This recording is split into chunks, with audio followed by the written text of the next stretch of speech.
안녕하세요. 오늘은 생명을 주소서라는 제목으로 에스더서 7장 1절에서 10절 말씀을 의지하여 함께 말씀을 나누도록 하겠습니다. 하나님의 말씀을 교독으로 함께 읽겠습니다. 왕이 하만과 함께 또 왕후 에스더의 잔치에 가니라. 왕이 이 둘째 날 잔치에 술을 마실 때에 다시 에스더에게 물어 이르되 왕후 에스더여 그대의 소청이 무엇이냐 곧 허락하겠노라. 그대의 요구가 무엇이냐 곧 나라의 절반이라 할지라도 시행하겠노라. 왕후 에스더가 대답하여 이르되 왕이여 내가 만일 왕의 목전에서 은혜를 입었으며 왕이 좋게 여기시면 내 소청대로 내 생명을 내게 주시고 내 요구대로 내 민족을 내게 주소서. 나와 내 민족이 팔려서 죽임과 도륙함과 진멸함을 당하게 되었나이다. 만일 우리가 노비로 팔렸더라면 내가 잠잠하였으리이다.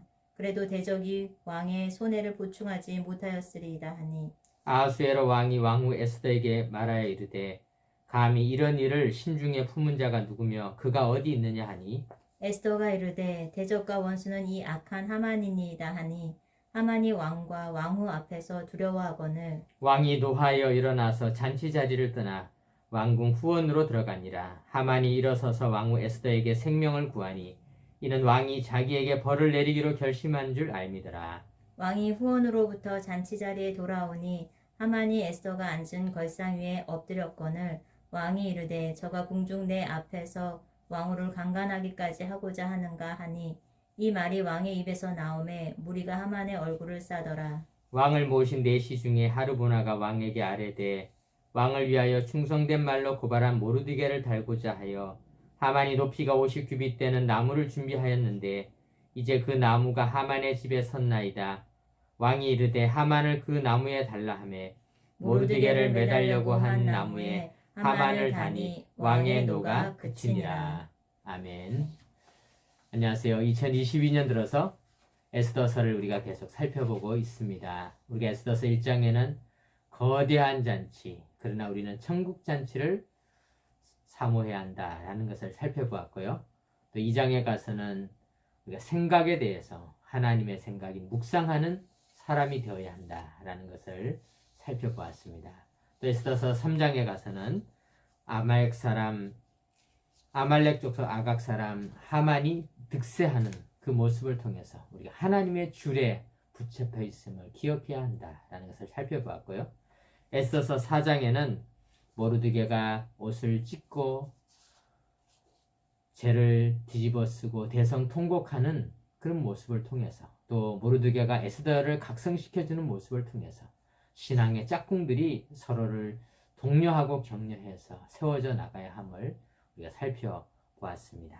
그리고 우리가 에스더서 5장에는 모르드게와 에스더의 3일간의 금식 기도가 에스더를 영적인 아름다움을 가지게 만들었고 왕으로부터 꼭 듣고 싶은 말을 듣게 하였고 그리고 최고의 순간을 알 수 있는 지혜를 갖게 해주셨다라는 것을 살펴보았습니다. 그리고 지난 주일에는 6장을 통해서 잠 못 자는 왕 아하수에로 왕이 역대일기를 읽으며 그 일기를 통하여서 모르드게가 한 선행을 다시 발견하게 되는 내용을 통하여서 하나님께서는 깨우치실 때 잠든 자들을 깨우치시되 말씀을 통하여 깨우치시고 워싱턴과 링컨과 또한 바울과 같은 수많은 하나님의 지도자들이 일꾼들이 어거스틴과 같은 일꾼들이 말씀을 통하여서 깨우쳐졌다라는 것을 살펴보았습니다. 이제 오늘은 7장의 내용을 우리 함께 살펴보겠습니다. 7장을 1절을 같이 한번 읽어보겠습니다. 왕이 하만과 함께 또 왕후 에스더의 잔치에 가니라. 하만이 모르드게에게 수치를 당하고 마음을 추스르기도 전에 다시 하만은 에스더 왕비가 만든 두 번째 잔치 자리에 가야 할 시간이 다가왔습니다. 하나님은 악인을 치시되 정신을 차리지 못하도록 몰아치시는 모습을 보게 됩니다. 2절 말씀 왕이 이 둘째 날 잔치에 술을 마실 때에 다시 에스더에게 물어 이르되 왕후 에스더여 그대의 소청이 무엇이냐 곧 허락하겠노라. 그대의 요구가 무엇이냐 곧 나라의 절반이라 할지라도 시행하겠노라. 에스더는 둘째 날 잔치에서도 여전히 아하수에로 왕의 총애를 받습니다. 영적인 아름다움이 나타나면서 아하수에로 왕이 몸둘 바를 모를 만큼 그 매력을 발산하게 됩니다. 그동안 묵묵히 잔치만 열던 에스더 왕비가 드디어 소원을 아뢰게 되는 최고의 시간, 최적의 시간이 다가왔음을 알게 되고 입을 열어서 왕에게 자기의 소원을 아뢰게 됩니다. 3절 보겠습니다.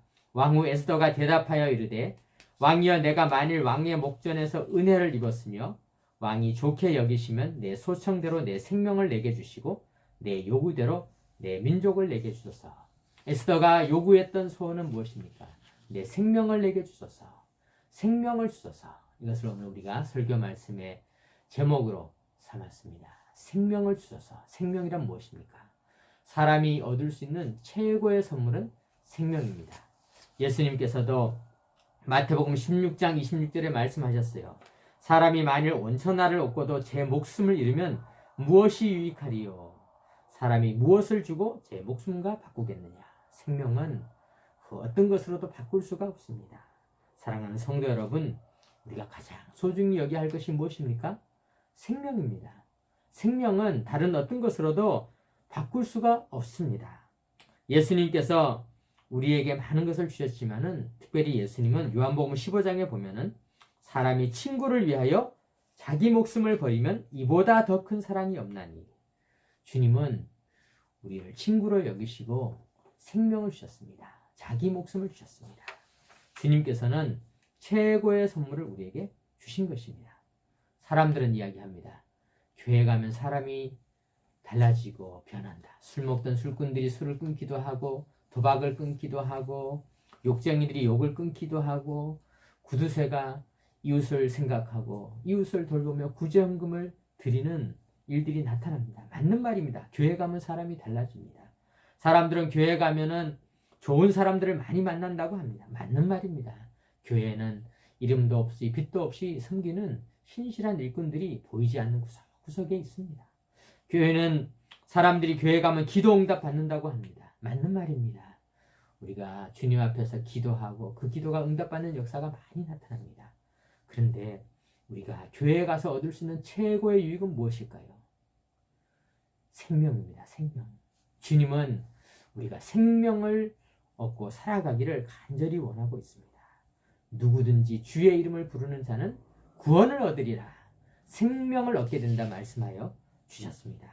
사랑하는 성도 여러분, 우리가 이 생명을 주신 우리 하나님께 감사히 감사하시기 바랍니다. 예수님의 제자들이, 예수님을 따르는 많은 무리들이 예수님께서 기적을 행하시고 말씀을 전하실 때 또 비유로 설명을 하실 때 예수님을 졸졸 따라다녔습니다. 그런데 예수님께서 이 생명에 대해서 이야기하자 사람들은 예수님을 떠나갔습니다. 요한복음 6장에 보면은 예수님께서 제자들에게 그래서 물어보았습니다. 예수께서 12제자에게 이르시되 너희도 가려느냐? 그때 시몬 베드로가 대답합니다. 시몬 베드로가 대답하되 주여 영생의 말씀이 주께 있사오니 우리가 누구에게로 가오리까? 얼마나 멋진 대답인지 모릅니다. 영생의 말씀, 생명의 말씀이 여기 있는데 우리가 어디로 가겠습니까? 베드로는 역시 수제자다웠죠. 우리 주님께서는 우리에게 생명을 주셨는데 다른 것을 주신 것보다도 더 소중한 생명을 따라가는 자가 승리하는 자입니다. 기적과 먹을 것들은 금방 사라지지만은 영원한 생명은 영원히 우리에게 주어지는 것입니다. 그래서 제자들은 사도행전 2장에 보면은 그들이 주님께 복음을 전할 때 주께서 생명의 길을 내게 보이셨으니 주 앞에서 내게 기쁨이 충만하게 하시리로다 말씀하셨습니다. 주님께서 우리에게 주신 길이 생명의 길이다.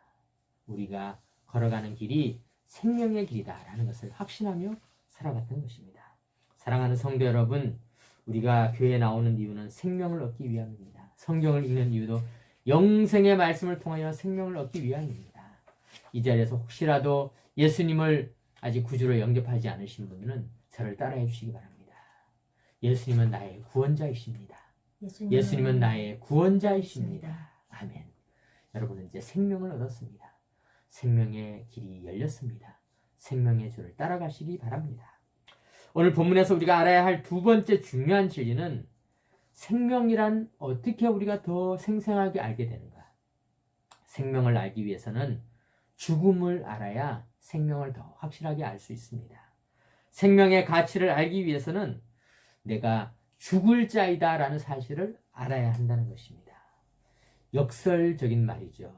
사막에 가야 물의 가치를 알 수 있습니다.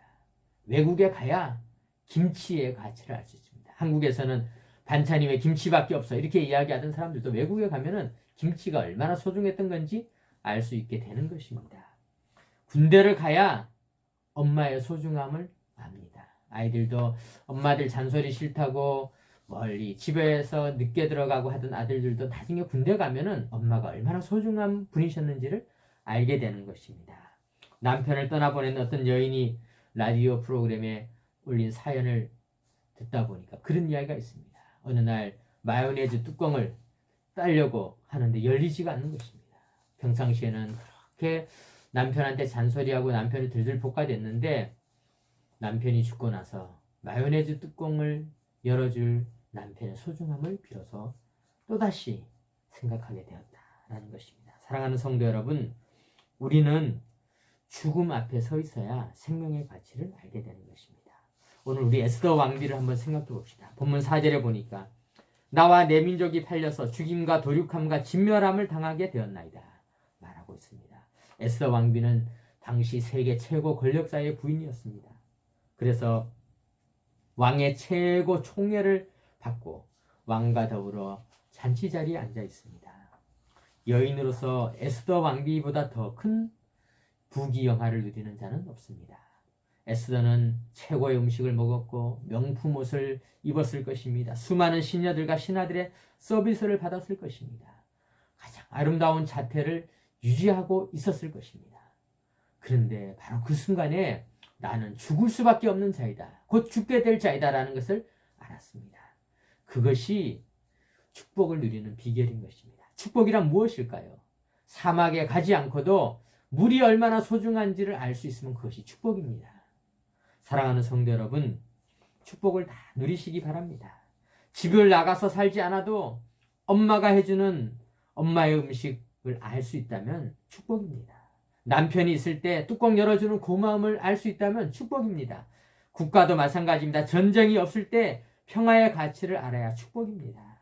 아이들이 있을 때 자녀의 가치를 알아야 축복입니다. 사랑하는 성도 여러분, 우리는 지금 현재 우리가 서 있는 이 자리에서 우리에게 주신 이 평화가 얼마나 소중한지를 알게 된다면 그렇다면 우리는 이 나라를 잘 지킬 수가 있게 되는 것입니다. 성경에는 엘리야와 더불어서 하나님 앞으로 죽음을 보지 않고 하나님께로 간 사람이 에녹이라고 하는 사람이 있습니다. 에녹에 대해서 성경은 기록하기를 창세기 5장 22절에 무드셀라를 낳은 후 300년을 하나님과 동행하며 자녀를 낳았으며 에녹은 하나님과 동행하는 삶을 살았다. 그렇게 기록하고 있습니다. 그런데 에녹이 어떻게 이렇게 하나님과 동행하는 삶을 살 수 있었을까요? 에녹의 아들 이름이 무드셀라. 우리가 969세를 산 세계에서 가장 오래 사신 분이죠. 그런데 이 무드셀라, 에녹의 아들 무드셀라의 이름의 뜻은 하나님이 심판하실 것이다 라는 것입니다. 하나님의 심판. 이 무드셀라라는 그 이름은 우리는 그냥 무드셀라 이렇게 듣지만은 에녹은 하나님이 심판하신다. 하나님이 심판하신다.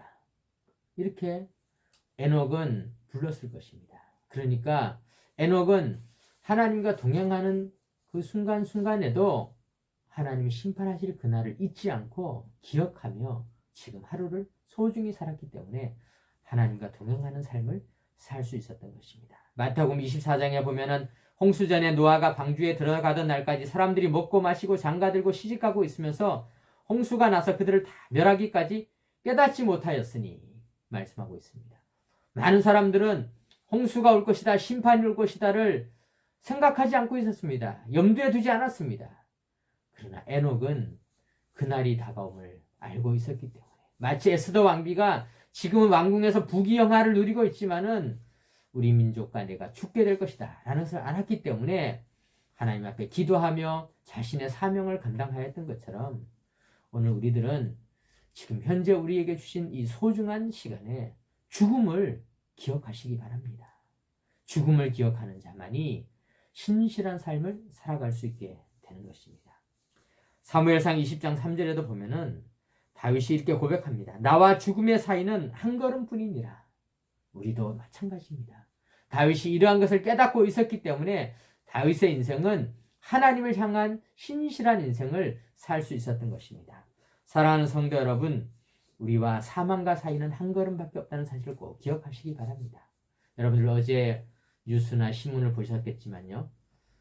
이 시대 최고의 지성이신 이어령 선생님께서 하나님의 부름을 받으셨습니다. 이어령 선생님께서는요. 15년 전인 73세에 늦은 나이에 세례를 받으셨어요. 딸 이어령 선생님의 딸인 고 이민아 목사님께서 암투병을 하고 시력을 잃어가고 있을 때 이어령 선생님은 그제서야 비로소 이성의 삶을 살아가다가 믿음의 삶이라는 것을 알게 되었습니다. 죽음이 생명을 가르쳐 준 것입니다. 사랑하는 성도 여러분, 우리가 지금 생명의 날을 살아갈 때 죽음에 대해서 생각하시기 바랍니다. 히브리서 9장 27절에 보면 한 번 죽는 것은 사람에게 정해진 것이요 그 후에는 심판이 있으리니 모든 사람들은 결국은 다 죽게 되어져 있다는 사실을 우리가 기억해야 우리는 에스더와 같이 다윗과 같이 에녹과 같이 그 시대 많은 사람들이 그저 의미 없이 살아갈 때에 깨어있는 삶을 살 수 있게 되는 것입니다. 사도 바울도 나는 날마다 죽노라 늘 죽음을 생각하면서 살았기 때문에 가장 활기차고 능력 있는 복음 증거자의 삶을 살 수 있었던 것입니다. 오늘은 우리가 죽음을 향해 달려가는 인생에서 최고의 전성기입니다. 우리도 언젠가 죽게 되는데요. 지금이야말로 우리가 죽음을 앞두고 살아가는 우리 인생에서 제일 건강한 날입니다. 지금이야말로 우리가 주의 일을 하기에 가장 좋은 날입니다. 인생의 전성기를 누리시기 바랍니다. 마지막으로 오늘 말씀을 통해 얻게 되는 세 번째 진리는요. 우리에게 주는 이 영생은 순식간에 악이 무너지고 하나님의 사람이 세워지는 일은 점진적인 것이 아니라 순식간에 일어난다. 단번에 일어난다는 사실입니다. 본문 5절을 한번 보겠습니다. 본문 5절에 보면 아하수에로 왕이 왕후 에스더에게 말하여 이르되 감히 이런 일을 심중에 품은 자가 누구며 그가 어디 있느냐 하니 에스더가 이르되 대적과 원수는 이 악한 하만이니이다. 마침내 에스더가 하만을 고발하기 시작합니다. 7절에 왕이 노하여 일어나서 잔치 자리를 떠나 왕궁 후원으로 들어가니라.